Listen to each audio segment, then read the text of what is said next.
그래서 저희끼리 그런 얘기를 했어요. 과연 100년 뒤에도 소부사가 남아있을 수 있을까? 제가 원체 울었죠. 왜? 밥 받으려고 이렇게 줄 서고 있다, 식판 들고 있다, 왜? 막 울었는데. 사실은 그 언어라는 게 우리가 보통 아기를 낳으면 그 아이가 듣지 못하는 순간부터 부모들은 말을 하거든요. 그런데 농아동들은 거의 어떤 언어의 자극도 없이 1, 2년을 보내요. 보통 우리가 이제 언어학자들이 이야기하기를 아이가 만 3살까지가 그 언어를 확립하는 데 결정적인 시기라고 이야기하는데, 제가 만난 대부분의 농아동들은 그 3년을 다 통째로 잃어버려요. 보통의 청인 아이들, 그러니까 음성 언어를 쓰는 아이들은 3살 되면 웬만한 말들을 다 해요. 엄마, 아빠, 싫어, 좋아 이런 거 다 한단 말이에요. 그런데 농아동들은 그 3년 동안 수어로 어떤 말도 하지 않아요. 그래서 어느 시기가 가장 좋으냐라고 물어볼 땐 저는 낳자마자 라고 얘기해요. 그렇기 때문에 저희는 부모님이 마음의 결단이 되시는 즉시 무조건 빨리 오는 게 가장 좋다라고 생각하죠. 그런 순간들이 기억에 남는 것 같아요. 예를 들면 아이들이 여기 오기 전에는 대부분 다 언어 없이 있어요. 그러면 그 아이를 계속 그 아이들이 처음 보는 이제 보이는 언어를 수어를 계속 알려준단 말이에요. 선생님들이 막 붙어가지고 이것도 가지고 놀고 저것도 가지고 놀면서 수어를 계속 알려주다가 아이들이 자기 언어를 딱 받아들이고 손을 움직이기 시작하고 표정을 쓰기 시작하면서 수어를 막 쓸 때 이제부터는 이 아이가 쭉 자기의 마음, 자기의 생각을 표현할 수 있겠구나. 그렇게 해서 저희가 3살 때 만난 아이가 있어요. 그 아이의 부모님 역시 청인이었기 때문에 그 아이가 수어로 배울 수 없는 상황이었고, 그러다가 부모님이 소부사를 알게 되셔서 만나서 그 아이가 첫 언어를 배우기 시작했죠. 그 아이가 수어로 화도 내고 수어로 짜증도 내고 수어로 또 선생님들이랑 같이 놀고 형아 누나랑 놀고 이런 과정을 보면서 너무 기특하고 너무 예뻐요. 지금 초등학교 1학년이거든요. 누가 봐도 1학년답게 잘하고 있어요. 이제 그런 모습을 보면 너무 감사하고 감동적이고 그렇죠. 네. 썸머일 너무 좋았어요. 그러니까 학교 세우기 전에 저희 선생님들의 필독서가 몇 개 있는데 그 필독서 중에 하나가 썸머일 책이었어요. 썸머일을 설립하신 A.S. 릴의 책이었고, 선생님들이 그걸 읽으면서 이 썸머일의 교육 철학을 소보사에 어떻게 적용할 수 있을까 이야기를 많이 나눴고, 전 세계의 다양한 어떤 학부모님들 혹은 교육자들이 모인 곳에 소보사 대안학교가 그 한 자리를 차지하고 있었다는 것만으로도 너무 기쁜 순간이었고요. 아이들이 다치지 않을 건강한 울타리를 학교에서 만들어주고 그 안에서 아이들이 자기 자유에 책임질 수 있는 사람으로 성장하게끔 기다려주자. 그런 어떤 소보사의 과감한 시도들, 실험들이 썸머일로부터 배운 거였어요. 그래서 저희끼리 그런 얘기를 했어요. 과연 100년 뒤에도 소보사가 남아있을 수 있을까?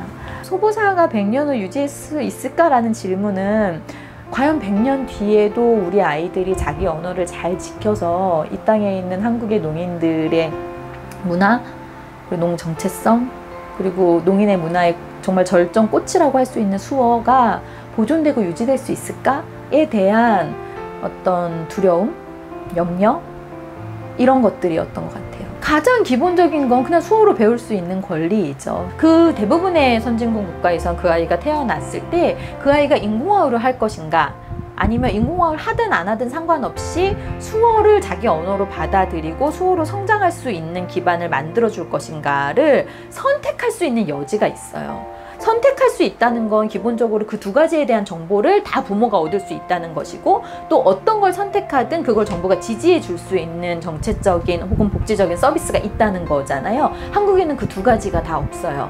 농인 부모님들이 아이를 청각장애 아동을 낳았을 때 이 아이를 어떻게 키울 것인가에 대한 모든 정보와 지지가 대부분 다 병원 의료기관에 한정돼 있거든요.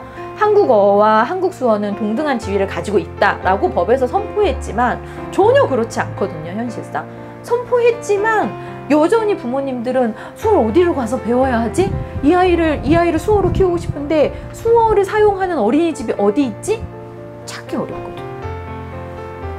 그런 면에서 아직 갈 길이 멀죠. 지원 절차라기보다는 부모님들이 학교 들어오시기 전까지 엄청난 고민이 필요하세요. 네, 아이들이 이곳에서 수어를 주 언어로 쓸 것이고 부모님 역시도 아이와 소통하기 위해서 수어를 써야 한다는 거. 그 부분에 동의하실 수 있으면 누구든지 다 들어오실 수 있고요. 현재는 저희가 정원이 10명이에요. 10명 이상 받지 않는 이유는 아직까지는 그 들어오는 아이들의 그 언어 수어의 차가 너무 다 제각기여서 그 이상 아이들이 들어왔을 때 그걸 맞추기가 되게 어려워요. 그래서 거의 1대1로 선생님들이 아이들에게 수어로 언어 자극도 줘야 하고 그 아이의 언어를 끌어오는데 굉장히 많은 시간을 써서 현재까지는 정원이 10명이라는 점 네, 알아주시면 좋을 것 같아요. 인공화호는 굉장히 예민한 부분이에요. 그냥 이 아이가 인공화호를 통해서 어느 적정 수준의 소리를 들을 수 있죠. 그리고 그만큼 음성언어를 쓸 수 있죠. 근데 그것과 무관하게 그래도 이 아이는 듣는 것보다는 보는 게 자연스러운 아이라는 걸 기억해 주셨으면 좋겠어요. 그리고 저희가 얘기하는 건 인공화호를 해도 잘 못 들을 수 있으니 그러니 수어를 해야 된다라고 말하는 게 아니라 인공화호 수술에서 100% 잘 듣는다 할지라도 그 아이에겐 수어가 필요하다는 거예요. 아무리 잘 듣고요, 아무리 말을 잘해도 그들은 청각장애인이라는 이름을 갖고 살게 돼요. 그건 뭐냐면 청인들 속에서 그들처럼 말하고 그들처럼 듣는다 해도 그들과 같지는 않아요. 거기서 그 아이가 청소년 시기 사춘기 시절을 보낼 때 질문이 생긴단 말이에요. 나는 누구인가? 나는 듣는데? 나는 말하는데? 근데 왜 나는 내 친구들과 다르지? 그러면 나와 같은 사람을 찾고 싶어 하잖아요. 그건 우리 모두의 욕구예요. 그런데 내 부모도, 학교 선생님도, 학교 친구들도 그 누구도 나와 같지 않아. 내가 본 어느 누구도 나와 같지 않아. 그러면 그 아이가 가지고 있는 그 외로움이 얼마나 깊겠어요.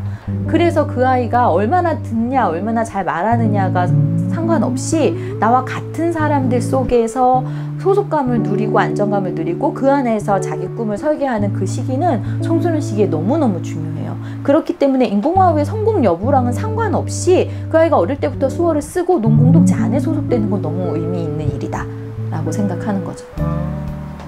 사실 그 질문을 저도 곰곰이 생각해 봤어요. 무슨 수어를 알면 좋을까? 그냥 인사를 하시면 좋겠다. 근데 분명히 이렇게 안녕하세요 인사하면 농인들이 뭐야? 너 청인이야? 농인이야? 수어 알아? 막 수어로 물어보실 거란 말이야. 그러면 또 청인분들은 당황해 하시니까 그 다음에 수어 몰라요. 수어 조금 알아요. 이렇게. 그래서 수어라는 수어를 알려드리고 싶고요. 네, 수어 인사하는 거. 안녕하세요. 그래서 농인들과 눈 마주쳤을 때 이렇게 막 하지 마시고 오해의 여지를 만들지 않게 인사하실 수 있으면 좋겠어요. 네.